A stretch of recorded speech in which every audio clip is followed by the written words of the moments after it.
Hey everybody, in this video, we're going to break down how to take your AI SaaS idea from a rough concept in your head to a fully launched product. We'll also share some top tips on what really matters when it comes to AI SaaS development. So let's get into it.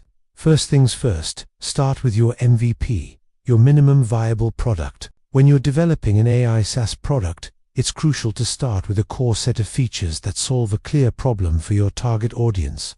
Don't try to build the perfect product right from the start. Instead, focus on the essential features that provide value and then iterate based on user feedback. Remember, your product should be easy to use and understand, so keep your MVP lean and mean. Next up, authentication and user management. You want to make it as easy as possible for users to sign up and access your product. Consider using Oath for single sign-on or allowing users to sign up with their email address or social login. This is important for user experience, so don't skip this step. Now let's talk subscriptions.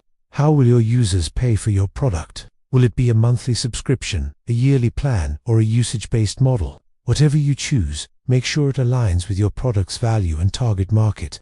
Remember, recurring revenue is the name of the game when it comes to SaaS. And let's not forget about scaling. Your infrastructure should be able to handle a growing user base without any hiccups. Cloud platforms like AWS or Azure can provide the scalability and flexibility you need to handle any spikes in traffic or usage. It may seem like a lot, but it doesn't have to be overwhelming. By breaking it down into these key steps, you can make the process more manageable.